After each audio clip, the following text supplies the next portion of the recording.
Sa video na ito mga ka-dreamers, pagpunla po tayo ng niyog dito sa riverside sa aming munting sakahan.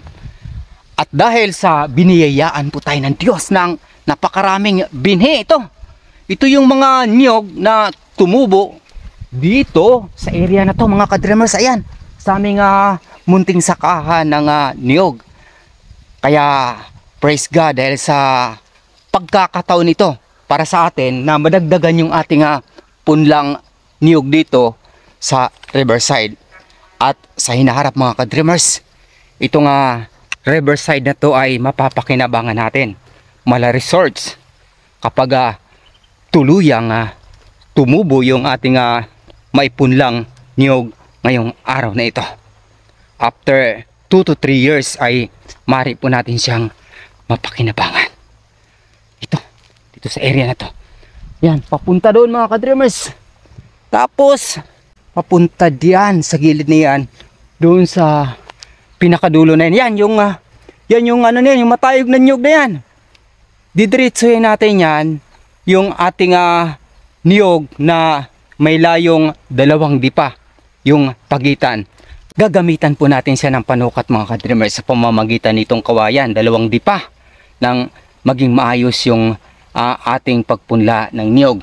Gamitin natin itong bareta at itong itak na ito, lagaraw sa Cebuano terminology, para maihanda natin yung lugar kung saan natin ipunla itong mga niyog na ito mga ka-dreamers. Praise God dahil sa ang ganda ng binhi At dahil sa dumating yung blessings na ito mga ka-dreamers, mga tumubong niyog sa gitna ng ating sakahan ay papakinabangan mo natin.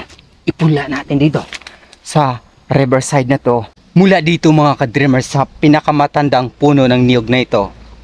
Ayan, idiretsoy natin yung lugar na yan. Papunta doon sa pinakadulo na yan ay pupunla natin ng karagdagang niyog. Dahil sa wala po tayong personal cameraman para ma-focus natin yung talagang aktual na kaganapan sa ating pagpunla dito sa lugar na ito mga ka-dreamers. At pagkatapos ng ating punla mga ka-dreamers, itutur ko kayo sa lugar na ito dito sa riverside. Yan, sa baba na yan, para makita niyo yung talagang naipunla na natin na niyog. At ito na mga ka-dreamers, pagkaraan ng 2 araw ay napagtagumpayan na po nating ipunla itong mga niyog na ating inihanda nitong nagdaang mga araw. Ayan, praise God dahil sa talagang yung plano natin ay sulit na sulit. Pupuntahan natin hanggang doon sa dulo mga ka-dreamers, kung saan naipunla natin yung 39 piraso sa isang hilera po yun. Dahil sa 2 hilera yung ating naipunla, 2 dipa kwadrado yung pagitan ng ating mga niyog dito. Yan, hanggang doon sa may mga saging na talagang napagtagumpayan din nating ipunla nitong mga nagdaang buwan mga ka-dreamers. Ito yung area na daanan namin. Pero dahil sa kailangan natin ng sukat, 2 dipa, ayan, nasakop po natin yan. Dahil sa may plano po tayo dito sa lugar na ito sa mga susunod na araw, mga buwan, hindi kaya taon. Sakaling pala rin tayo para may develop natin ng tuluyan itong lugar na ito na talagang napakaganda. Dahil sa ayan na yung ilog. Kung maririnig niyo yung bugso at daloy, ayan pa yung mga isda yung banak kung mapapansin niyo. Sayang, susunod gagawa ako ng video diyan para i-close up natin yung mga banak diyan, nangingain ng lumot. Makikita natin dahil sa pag tumagilid yung isda ay makikita mo yung puting-puti yung mga kaliskis. Kitang-kita dito sa high-end elevation yan. Dito sa ilog na ito, lalong-lalo na pag sobrang linaw. Pero ngayon dahil sa itong nakaraang araw ay umulan at bumuha ng bagya ay di natin gaano siyang makita ng distansya.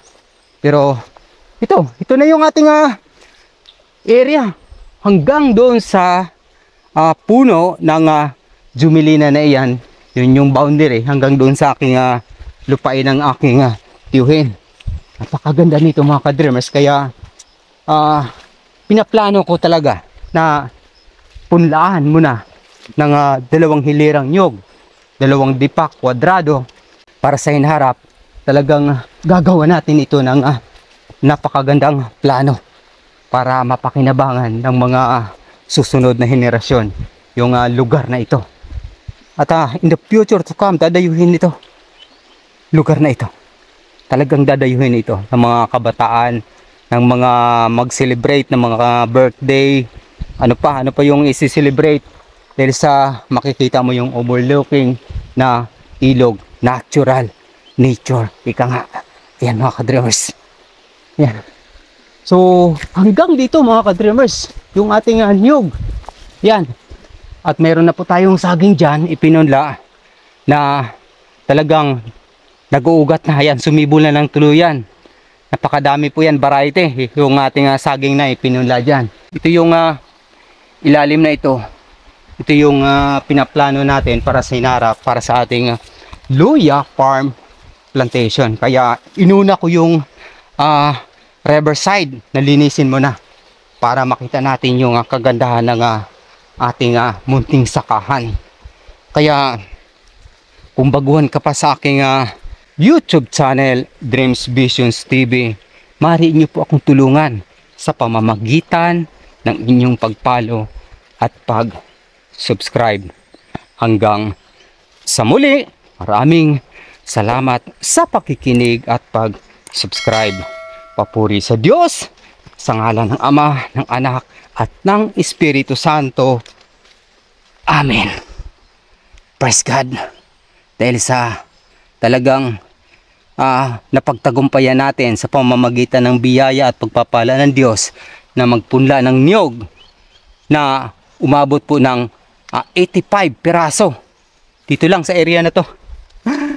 God bless!